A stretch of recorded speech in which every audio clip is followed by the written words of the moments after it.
Welcome to the worst nightmare of all. Reality. Explore the lesser-known stories of our unknown world. Join the pursuit of the paranormal with Ash and Greg.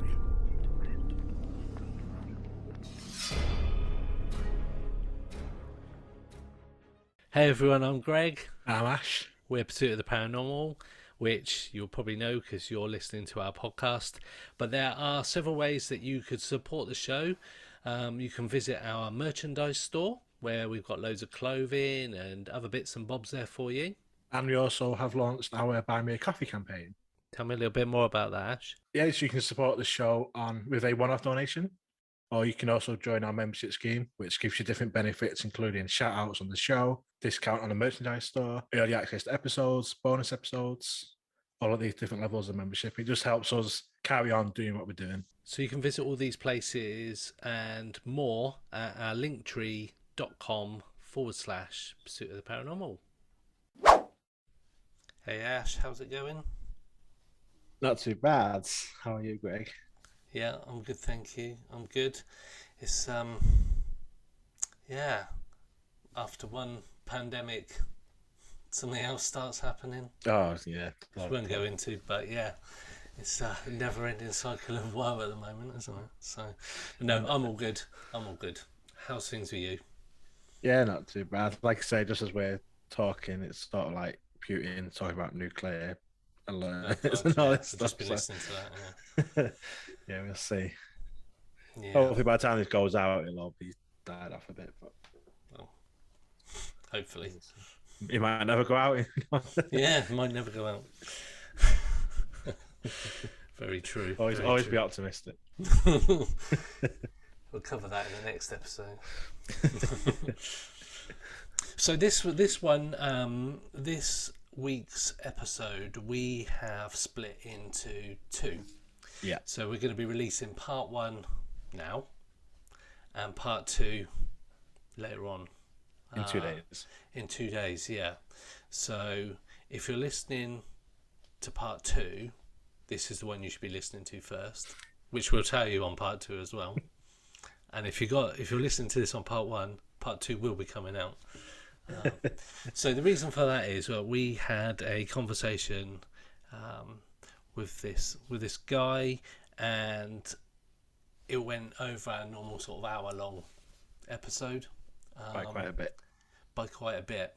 So we decided to split it into two parts, because there, as you'll hear, there are 2 different cases that we discuss at length. Yeah. So we thought, actually, that works out perfect.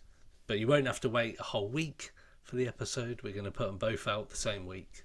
So yeah, but like I say, so this week we sort of talk about a bit of Kristian's background into his paranormal research, which he's done a lot of, which you'll find out as he talks about these 2 incidents that we talk about this week. The amount of detail he goes into is just phenomenal. Incredible. The amount of work he's done. He did most of the talking. It's just incredible just to hear the story and what happened. These 2 cases that both happened in Nottinghamshire, close to each other, completely unrelated incidents, but they happened literally meters away from each other. Yeah, it was like literally the next field. Yeah, it's crazy. Yeah. We talk a bit about social media and the impact that this has on paranormal research. Yeah. And then for this episode, we'll be talking about the Hollinwell Incident, which some people may have heard of. I hadn't heard of it before. I hadn't heard of it either. No. But it was quite a big thing back in the 1980s in the UK, which you'll find out in this episode. And then on Thursday, you'll hear part 2, where we'll be talking about something that's called the Thunderbolt Incident, which is actually a UFO crash that happened in Nottingham as well, which I'd never heard of either. Never heard of it, and yeah, it's an incredible series of events that we talk. Well, Kristian tells us about. It's how I never knew about it. I don't know. Same. Yeah. So enjoy part 1, and we'll see you for part 2. This week we are joined by Kristian Lander, who is going to talk to us about 2 cases that I'd never actually heard of before. It's quite surprising. Both cases happened in the UK. pretty close to each other geographically, but two widely different cases. Welcome, Kristian. Thank you for dropping by. Hi, Ash. Hi, Greg. How you doing? Hi, good. Thanks for joining us. Yeah, actually, I'm happy to be here. Obviously, we're engaged in conversation thanks to the ASAP chat, so I'm happy to be here and listen to what you guys have to say. And I've got some interesting cases to talk about. So awesome. So before we get into them, just give us a bit of background on yourself. What you sort of do in the paranormal field, and how did you get interested in the first place? I think at one time I might have considered myself a paranormal investigator. I joined a number of different groups. I spent time pursuing a spiritual interest in that regard, and what I learned is I have an interest in the art of illusion. So I actually sort of, when I was going to the spiritualist National Union with an interest, I kind of found myself learning to fake it better than those who were there spiritually. And then I started to attend mind, body, and spirit fairs. I started giving tarot readings. I started giving readings out. And it's odd that I say that, because I was purely doing it to kind of lie to people. I kind of was just like, not making money, because I would always give the customer their money back, because I felt bad and I was taking it from them, giving them a great reading, and they were like, oh, that's the most closest reading ever. But what I was actually doing was I was learning to develop the pattern and the skill of a conversation. And all this was happening at the same time as I was pursuing my interest in the paranormal. I had an interest in Nottingham has a lot of folklore, a lot of mythology, culture, strange and unusual things that were happening. And I was kind of making a log of them as I was going along. And obviously on television there was Most Haunted, there was various ghost shows that I've kind of always had an interest in. And quite a few of those people, like Steve Parsons, I'm really good friends with, and we keep in contact on Facebook and social media. And I became a member of ASAP, which is the Association of the Scientific Study of Anomalous Phenomena, in 2011. I attended one of their conferences down at the University of Bath. At that time, separately, I had created what I saw across the paranormal community. At that time, there was more than 1,500 paranormal groups in the UK, just in the UK. So what I was trying to do was to kind of... So, do you ever watch the show Sightings? It was a television show produced around 93 to 1996. Did you ever watch that at all? Yes. It was my age bracket. It was a very good show because it kind of presented it not as like a live investigation, walk around a spooky house kind of thing. It was kind of presented like an actual news magazine show. They'd have a host, and then basically they would cut away to various investigations that they had live, or unusual accounts, features, and so on. I wanted to kind of replicate that on a podcast platform or a video platform. I wanted to contact other paranormal groups who were willing to submit content. And I would host, and I would talk about, and basically you'd have different groups who wanted to submit data, their findings, and what was unusual going on, a guest, and then finish off with 14 stuff. What I found was that most groups were very, very unwilling to talk to each other. They were very like, I don't like this group, that group doesn't like them, and that really frustrated me. So what I actually did, I created a questionnaire, and I sent it to every single paranormal group that I found in social media, on websites in the UK. I had 5 replies out of 1,300 groups, and my email. I have a document which every time I emailed a different group or a different member, and there was definitely 1,277 emails that were sent out to all the various groups in 2011, and I had 3 replies, 5 overall. So that really gave me a bit of a disillusion with the paranormal community at that time. So I thought, you know what, I'll go to ASAP. And what I found is they were also doing a very similar questionnaire at the time. I was very interested in their ethos as a group. I hadn't really become aware of them. I knew Lionel Fanthorpe was there as the president. I knew Dave Wood and his wife Nikki were there. And I knew that Kristian Jensen Remo was there. And I was like, these are the kind of people I want to listen to. I want to be informed by and become educated by. And then I kind of stepped away from the investigation stuff. I had various friends who were members of groups of Nottingham who were going into people's houses investigating.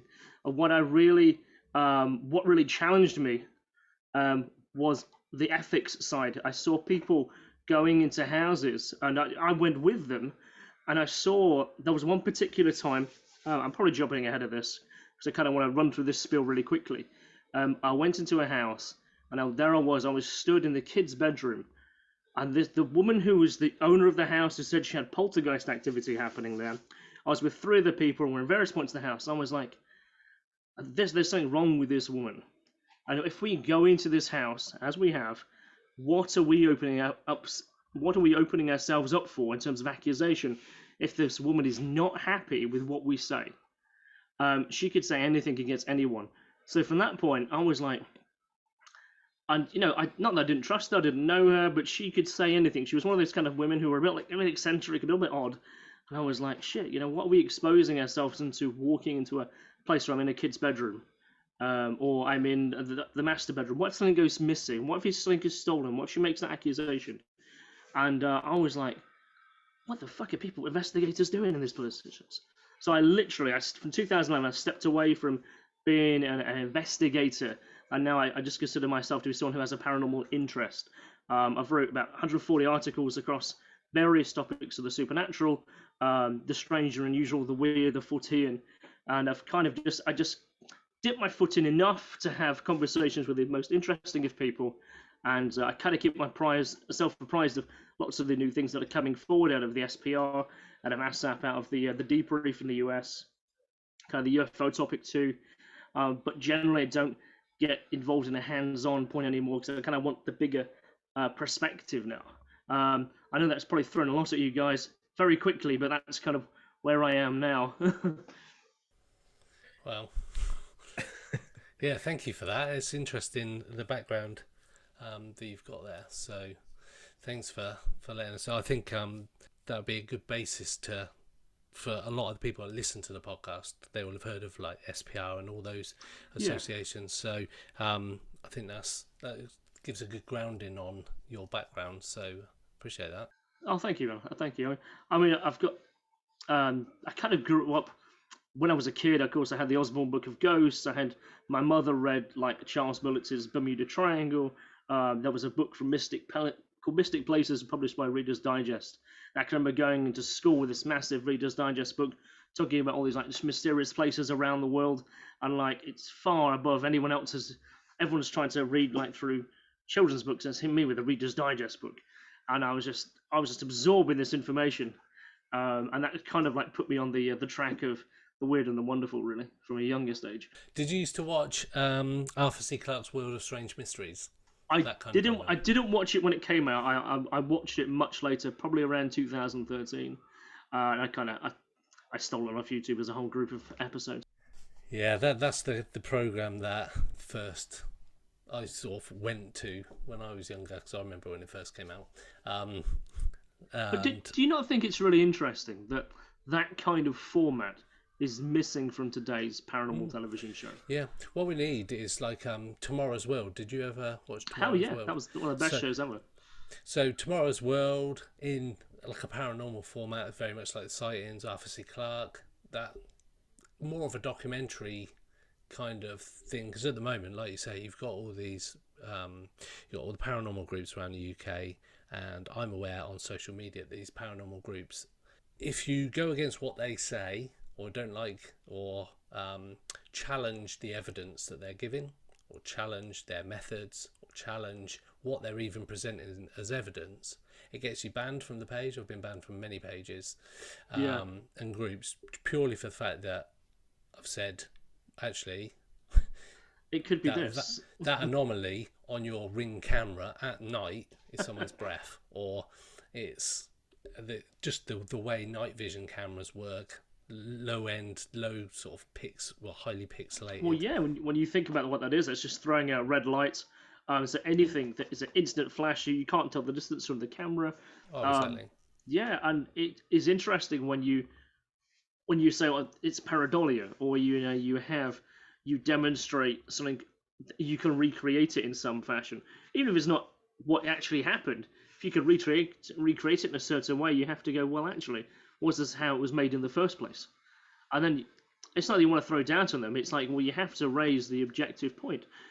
Otherwise, you believe everything. Yeah. And a lot of the groups that I know me and Ash post things, we comment on things, and we get people like raging against us and all sorts, and disbelieving stuff that we put up, that we say this is, for example, this light in the sky is actually an aeroplane. We know because the person who took it told us so, and they go, no, it's not, it's a UFO, it's an alien. It's like, what? It's interesting. And do you think that over the years with social media that's changed people's views on their beliefs, and the way that people report stuff now, that it's very easy just to put a picture up with no context and say, I can't believe what I'm seeing here, and people go, yeah, I can see 4 faces, I can see a demon, or you need to get some help, or something like that. And it's very instant now to put your evidence, in quotes, up on the internet, and there'll be groups of people that blindly believe what you're saying, and there's no kind of debunking, no rational thinking. I think what you said there was you said a very interesting word that kind of encapsulated everything there. That was context. Where if people put anything up with no context, and then no peer therefore can verify it. And that's really what they kind of hide away from, because they know if someone was to look at that information with where, who, when, it's quite likely that their evidence would kind of fall apart really easily. Do you know Hayley Stevens? She's a member of the highly skeptical community. She was a paranormal investigator, has a deep interest in this kind of topic. So there was a particular case that she presented to a skeptics in the pub meeting in Nottingham. And it's an interesting story because there was a mainstream article about a ghost that had been captured on a pier down in like the south coast. And she'd done some investigating, rang around a few people, and eventually she actually found the person who was identified to be dressed as a fisherman on an opposite pier. And she rang him and says, "Oh, in the papers it says you're a ghost." And so they had a bit of a laugh about it. He says, "Yes, I'm the guy who's in all those pictures." But still, that picture of that apparent misty-looking man is still put forward as a ghost, despite the fact there is actual evidence that shows that that was not the case at all. It's a dodgy photograph, and we presume to the guy who it was, but it's still pushed forward as despite the debunking, people will still proclaim that as evidence, and it's like, come on, you have to step away from that. It's been solved. Sort of on a similar sort of note, with debunking it at the start, you sort of mentioned about the spirituality and faking it, and like doing tarot reading and stuff.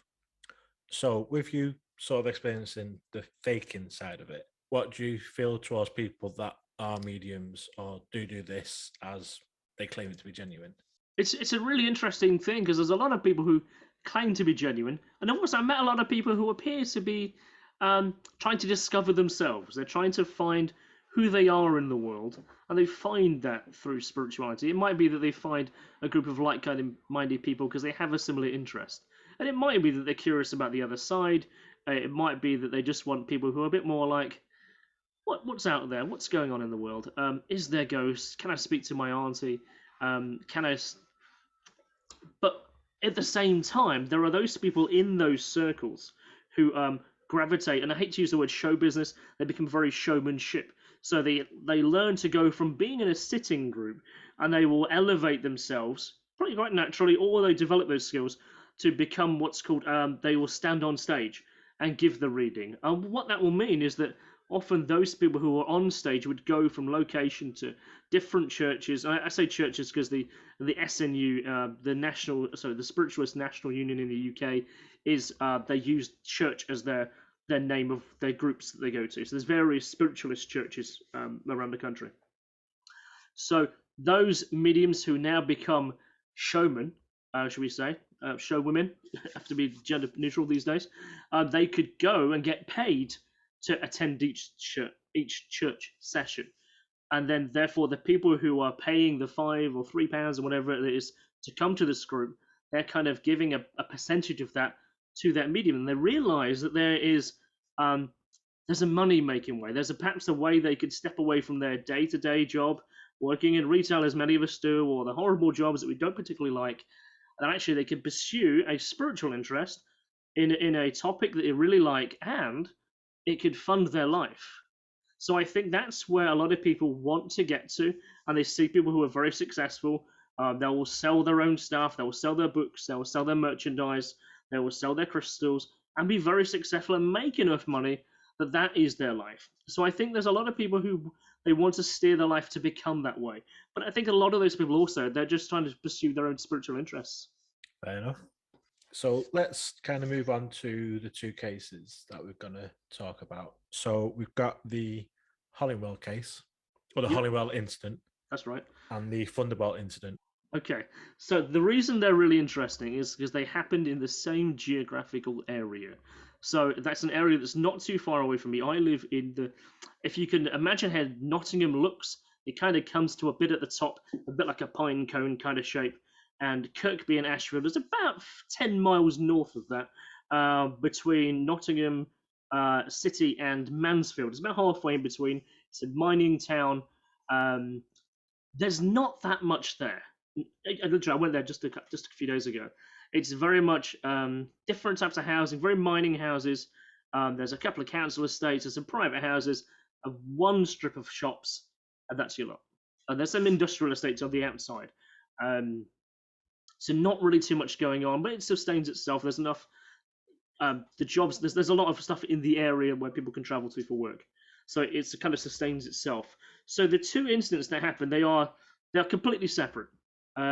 So the Hollinwell incident is perhaps the most famous, and it's the one we'll talk about first because it happened the furthest time ago. So it happened in July 1980. It happened on the 13th. I'll just double check. Oh, it could have been the 12th. It was Sunday the 13th. Sorry.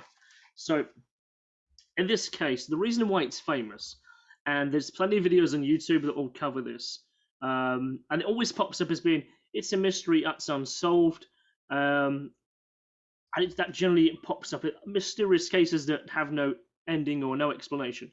And the Hollywell incident is often cited in those lists. And the reason is because 255 children, 16 adults, 5 horses, 2 dogs, and 2 babies mysteriously collapsed for no reason. Well.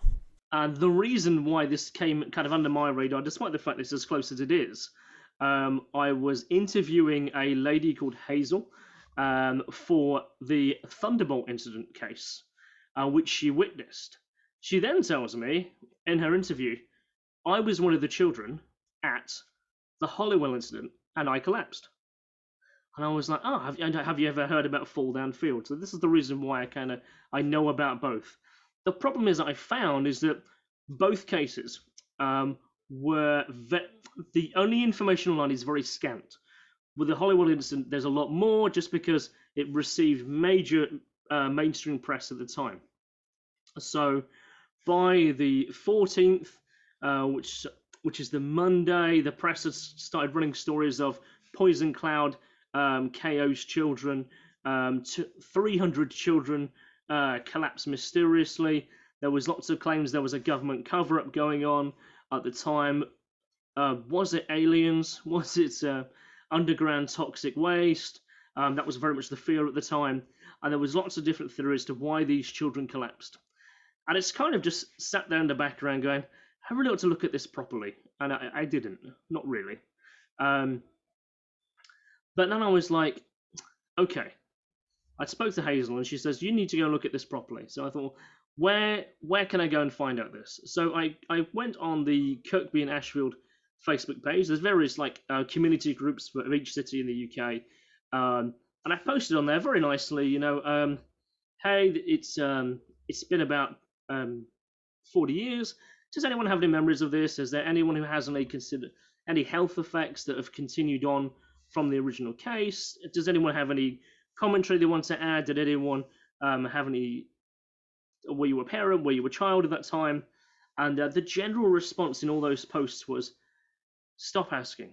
People ask all the time. We're sick of it. We're tired. That was kind of general consensus. There was a few people who were quite nice about it, but generally it was, go look on YouTube. There's plenty of documentaries about it.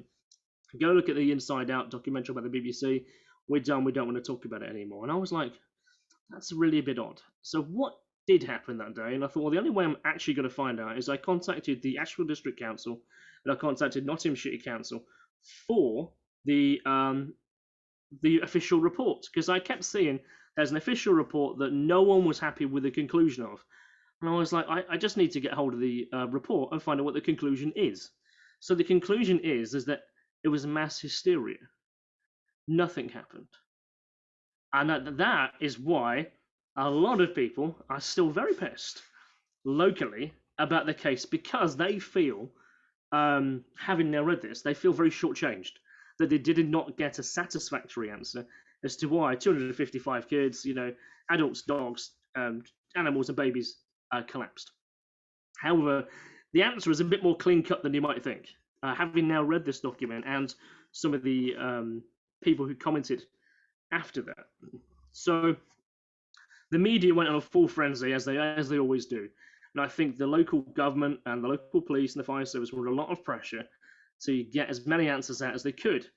And you know what happens in that regard? They're talking to all the experts, and they really are, because they're all quoted as in this document. The professionals like the environmental health were involved, the police, the fire service, in fact, I'll list you, because it's much easier just to say who they were. So the people who were involved was there was 3 councillors from the local council, senior environmental health officer, superintendent. There's 2 of those actually, Dr. Martin Lewison of National Health, community physician, area medical officer, chief biochemist, register for the Accident and Emergency of Medicine at Queen's Medical Centre, 4 more senior doctors here, the agriculture safety inspectorate. So there's a lot of people involved who knew what they were doing and knew what they were talking about. So over the course of a week, like I said, the media was going a bit frenzy about this, is what was happening. So I spoke to the photographer who was there that day. So all the photos that exist of the Hollinwell Incident are taken by him. So he was, what's his name? Mr. Lancashire, Neil Lancashire. So I messaged him. I didn't know how old he was. I didn't know what he was up to these days. But I saw he had a professional profile on LinkedIn. So I sent him a message. I said, hey, how you doing? I'm just checking out what happened. Could you pass out any information about your thoughts and feelings on the day of what you saw? And just share any things that perhaps you've never discussed before. Now, he's very, very warm. I found out he's 74 years old now. He's retired. But on that particular day, he was working for the Mansfield Chad, which is like a local newspaper. And he was also promoting his photography business. So he had a stand at this gala. And as people started collapsing, obviously he had his cameras with him. So he started taking pictures. So there's lots of pictures of kids that are laying on the floor. They're laying on a blanket. There's a mother holding a child in her arms. There's all the ambulances are there. People carrying their kids around, taking them to the ambulances. St John's ambulance was there. They were completely overwhelmed, as you might imagine, because there's usually only 2 or 3 volunteers there. So it got a little crazy. It must have been pandemonium. Yeah. So he told me that over the tannoy. So let me just explain what this gala is. So have you ever heard of jazzy bands? They're quite obscure these days, but in the 60s, 70s, and 80s, incredibly popular. Every kind of mining town had one. So why the dads were obviously downstairs in the mines, there was kind of like social support groups for the families. So if you've ever seen, there's like miners' welfare kind of local pubs that are around. So there are almost like social clubs. So the pit basically would pay for events to happen for the families. And one of the things that kind of grew out of that were these kind of jazzy bands. So it would kind of be a mix between brass bands, people who would play instruments, kazoos, that would do kind of dance routines, and were very popular, lots of drums. And if you see pictures and see video, actually, it looks quite cool, actually.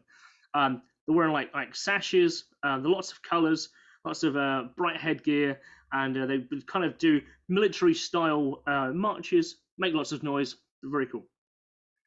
So this particular event was organised as a national event, so more I say national, more regional really. So lots of different groups were coming from lots of different areas. I saw there some as far as Yorkshire, Manchester, as far south as Kent would come up here and would have this massive fete once a year at this Hollinwell farm. So this was kind of really big thing. It says in here there was 800 people at this festival. So there was not a small number of people, it was a large number of people. There was only 8 portaloos, by the way. So I can only imagine what that must have been like. So it was explained to me by Mr. Lancashire that there was a tannoy announcement as the children started collapsing. That someone put out a tannoy announcement saying, "Don't eat the food; it might be poisoned. Don't drink the water; there might be something wrong with it." And it was a guy who got into a bit of a panic on the microphone and started saying lots of random stuff like that. So it did not help the matter. So he said that don't drink the water; it's poisoned. Don't eat the ice cream; it's poisoned. So that led to a lot of confusion going on. They did not know what caused it. And if also you can imagine, this is in the middle of a farmer's field in an area that's not that well developed. The nearest call box is quite a way away, more than a mile away. So they were not, only St. John's Ambulance were involved at the time. No emergency services for a good an hour or so, unless those who had cars that were able to take their kids away. So when they did start arriving, they were trying to work out what had actually happened. So this is the press statement that went out the very day after. So the incident at the Hollinwell Carnival here. So the things they were trying to talk about. So was it food poisoning? It says no. The majority brought their own packed lunch. They brought their own picnics. Most consumed their own food stuff. Not indicative of a food outbreak. There was a fire at my neck of the woods, about 10 miles away. As a plastics factory. That was considered to be one of the options. But the wind was blowing in the wrong direction. It happened the day before on a Saturday.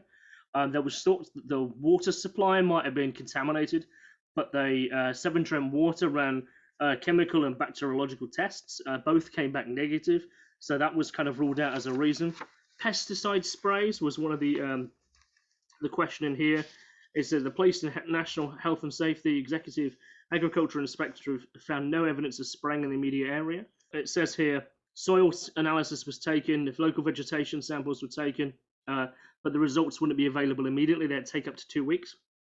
So blood and urine of the patients that went to hospital, 255 people, they had no toxic substances inside their body at all, although clinicians did say a proportion did have slight evidence of toxic inhalation. There was a call into the police on the Tuesday that someone suggested it might have been high-frequency radio waves, which I guess still comes up as a frequent conspiracy theory even now. So it turned out there actually was a high-frequency radio wave tower about 100 yards away from the location. However, it was only used by the gas board and the RAC, and the power levels were well below even the maximum permitted level. The temporary toilets were an issue. They said there, because there was only 8, there was an excessive use of J's fluid and bleach. So that led to a chemical smell. Everyone kind of knew it. It says here, and I'll quote this, it says, numerous other theories have been advanced by the press and the public, ranging from low-frequency noise transmissions to extraterrestrial visitations. These have been considered to be found without evidence. So this is the Director of the Environmental Health, Jay Wood, and there's even his phone number here. The investigation is continuing. All results are outstanding. All children affected are being questioned. It says in here that the Environmental Health visited 175 of the families afterwards for further consultations, but they couldn't work out what actually happened to these kids or what happened to the families. But I say children, although there's lots of other people who are also affected, but the children is the kind of main focus when obviously people have an emotional attachment to children collapsing. The 2 babies, however, were both premature babies. They were only 2 weeks old each, so they were only taken in as a precaution. One of those children, though, did have blisters on their body. When they were changing a nappy, it's in here that it says that there was blisters forming on the child's skin when the nappy was being changed. They thought it might be related, and they took the baby to hospital. The 5 horses that is often quoted, there's a guy here called Professor Ogden, and it says in here that it was in the Daily Mail the week later, and it was found to have no substance at all. The horses weren't affected, nor were the dogs. So where them reports even came from is unknown. When I spoke to the guy who was the photographer, he says, yes, there were horses there, but they were at a gala event at the other end of the field, and they don't think they were affected. And he doesn't remember them going down or being affected in any way. So it was a bit like, we don't actually know what happened to any of these kids. There was a press statement a couple of weeks later. So this is after all those tests came back in. This is Wednesday, the 23rd of July. And they raised 15 points of what actually might have been the cause to happen to these kids. And this is the director of the Environmental Health and Control, Chief Executive Officer. So we can effectively and can finally dismiss any connection of chemical agricultural compounds. All tests, both environmental, blood in Europe, are negative. We can effectively rule out the theory of toxic gases in regards to pockets beneath the land. This is virgin land. Test bores for noxious gases were negative. There's no viral infection. There's no bacterial or chemical contamination of the water. Low frequency radio waves were dismissed. The plastics factory was dismissed. They tested around the area for coal before, and they thought there might be methane gas leaking, and that was checked. That wasn't that. There was a theory that there was a underground train station nearby, or underground train tunnel where they were dumping toxic waste, and there's no evidence of that at all. In fact, the quote is here, this we found to be entirely without substance or in fact. Again, the radio waves here, fluorine emissions was dismissed. That again was found to be the chemical smell coming off the portable toilets. There was thoughts perhaps that dry cleaning in the children's clothing and poor ventilation may have led to the symptoms.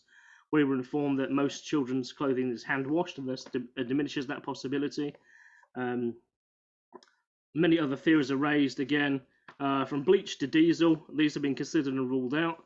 Exhaust fumes is ruled out. The Director of Environmental Health and Control Authority had a meeting with all scientific members and from Parliament, the Directory of the Environment in London, and all facts have been considered above. We could find no reason why this happened. So it's left as one of those really strange things that no one was really happy that the fact that all the experts couldn't find out what was actually the problem. By the second or third day, the press had kind of caught onto another story, because I think it was a guy who was he was a psychologist, and he posted that he thinks the children might have been experiencing mass hysteria. And then there's a case in here sent to them actually, and it says here that there's a number of cases in history where it shows a large number of people have also experienced mass hysteria and the same kind of experience. We're talking 177 children at a school just outside in Newcastle, sorry. So it was a children's gala band, much the same. It was July 1972. 130 visitors, mostly girls belonging to juvenile jazz band, developed a mysterious illness leading to epigastric pain.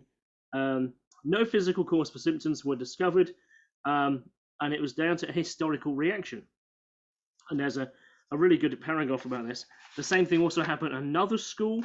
Here is a mixed comprehensive school in 1965, where basically a child was feeling ill after getting off the bus. They felt a bit exhausted. They were feeling a bit lightheaded. And every person they seemed to speak to then also exhibited the same kind of phenomena. They also started to feel lightheaded, a bit tired, a bit exhausted. And then when they got taken into at assembly, and one of the girls kind of collapsed to one side. And then it happened to more people in the assembly. What happened then is the school nurse then took those children outside, put them under a tree, breath of fresh air, and by the end of lunchtime, 30 children were there with the same symptoms.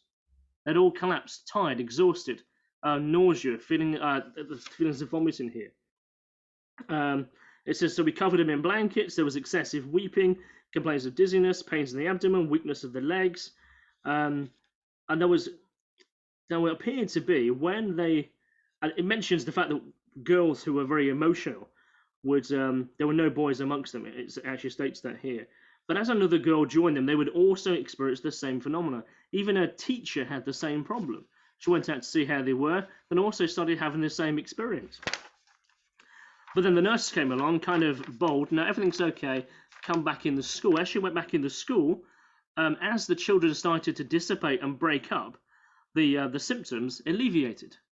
Only for then at lunchtime, when they all got back together again, it happened again.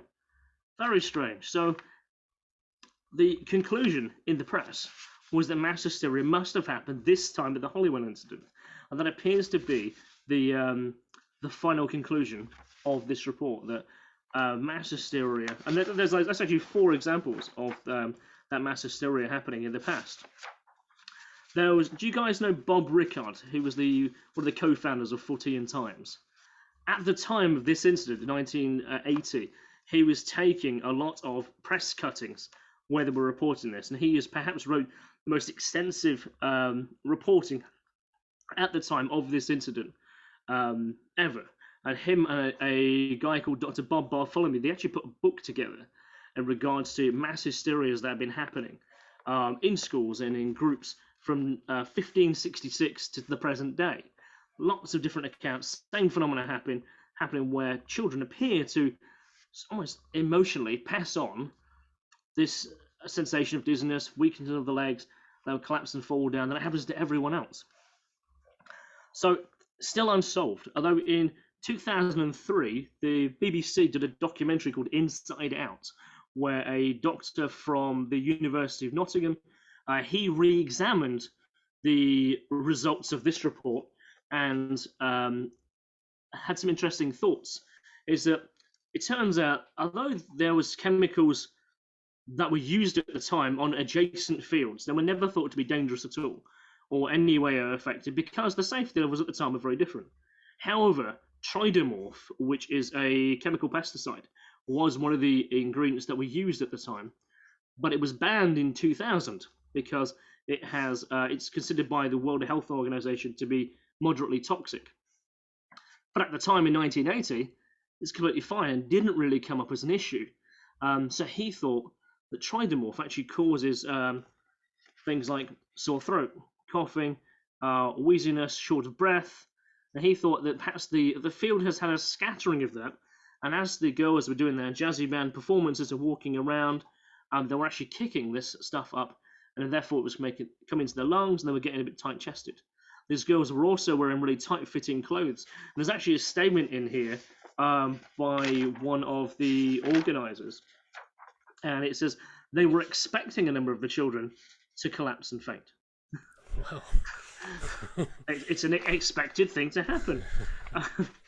Yeah, they actually found a field nearby was actually coated in the tridamorph here, and that perhaps as a knock-on effect. So it hasn't really been touched. It's 1980.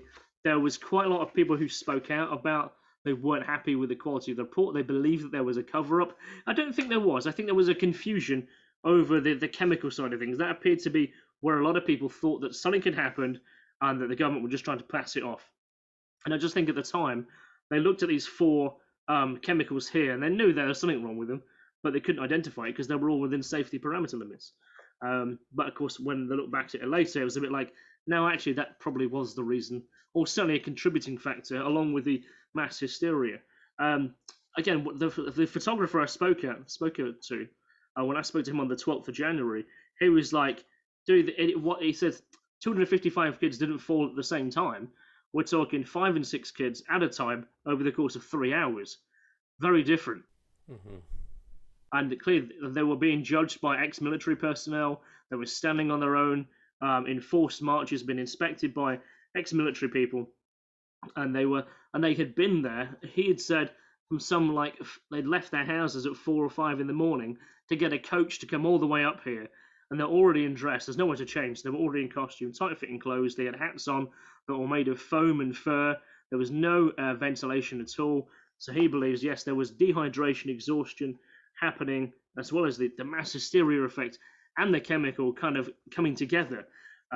So when people say that it's an unsolved mystery, I think it is a solved mystery, but it's an interesting one because I think it examines a lot of things that people don't take into account.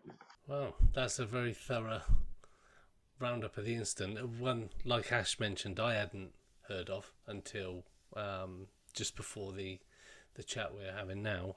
And yeah, it's very strange, and it's interesting how a story can go from 5 or 6 kids at a time over 3 hours to 255 kids, dropping horses, in its dogs dropping.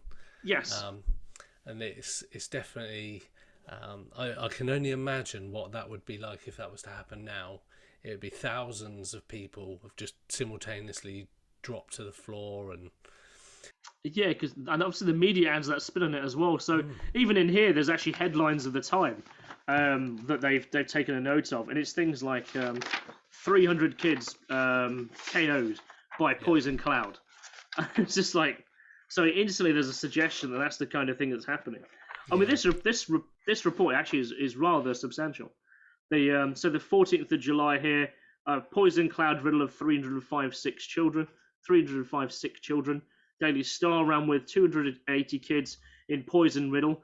Carnival day terror as they collapse. Poison fumes, chaos at carnival. And on the following days, it's like hysteria hits children. There's only 2 theories. The riddle of the poison cloud that felled 288 children. The panic KO'd Gala kids. It was hysteria, say the experts. They wouldn't have collapsed. And again, mystery illness. There's a cover-up, children's cover-up claim. There's a blamed on judges. It says, and then like the MPs of the area got in on it. Actually wanted a full government inquiry. It didn't happen because they said, well, the report's robust. It's interesting, those headlines as well. It's very clickbaity. If you were to see them now, you would be clicking on those links, going, "What? Why did those kids pass out?" Yeah. And of course, that is what the focus is. It's a powerful story. And again, I would recommend you just do a quick Google search of it, and you will see that there's a lot of clickbaity style websites or pages, and most of them highlight only a very, very small amount of detail, maybe a paragraph that says, "Oh, there was a mystery incident that's never been solved. 300 kids passed out," with no detail. And I wanted to specifically avoid that. And I thought, well, what actually happened? And I spoke to people who were there, people who were involved. Photography was there on the time. All the photographs of this incident that happened are his. And I've got copyright permission to use them and to reuse them. I went and got the report from the council, what actually happened, what was their answers. And I think that's the way that investigators should look at it, as what are the facts as opposed to what's the hearsay. Definitely very, very thorough, and well, it's really interesting to hear. Like Greg said, I hadn't heard that before, and it's just incredible that one to think about that happening, and then again all the different reasons that people put forward, and even the experts put forward, and even mentioned extraterrestrial, having that actually as a possible something that was like mentioned by the environmental health guy. It's just the lady who had this experience, name's Hazel. She told me that she believes that she got asthma from this account, from being in here, and that's then affected her entire life. Whether it was enough to generate a whole illness for the rest of your life, I mean, I think she's certainly in her 50s now, and she said that she was 12 when this happened. So, sorry, she was 9 when this happened. So, I don't know how much of the chemical needs to be ingested for you to then take on the illness that will then last a lifetime. I don't know. And I don't know how many other people were affected simultaneously. There was a Reddit thread that I came across, and it is linked to my source notes. There's a person who claims that she was a child at the event, and that since then she's had nothing but miscarriages. Wow. And she attributes it to that. There was a report that says there was a lot of stillborn births afterwards. Again, I messaged that person. I never had a reply at the time of making the video that I did. So sort of on that said, Ray, you're talking about Hazel, because she's the witness to the other case we're going to talk about. She is, yes. So Hazel was an interesting link between both cases. So Hazel was, she told me she said to me, did you ever hear about it's a chimney that got hit by a UFO? And I'm like, no. So she then proceeded to tell me about a case that happened in Kirkby and Ashfield. And if you were to look at this map, I don't think you guys can see this. So this is the field where the incident happened. Where just here, this is a place with Diamond Avenue. It crosses over 2 roads here. So just one field away is where a UFO crash allegedly happened. And it's not just a UFO crash that has a simple story. It's a very complicated story with a lot of physical damage. Cool. So that was fascinating. Roundup. That case is bizarre as it is. Well, I'd never heard of it either. No. And it's interesting how it starts off as one thing, and as we move through it, and Kristian's research into the whole thing, and the fact that he's got these reports from the local authorities on the whole report, and he actually held up the report while we were talking to him. So I've got the full report here, and that's and he managed to find out who the photographer was, and he's kind of spoken to him and everything. It's just amazing. Yeah, insane amount of research, and it was a case I'd never heard of. But yeah, fascinating. Crazy. Yeah, so this was part 1 of our Kristian Lander interview.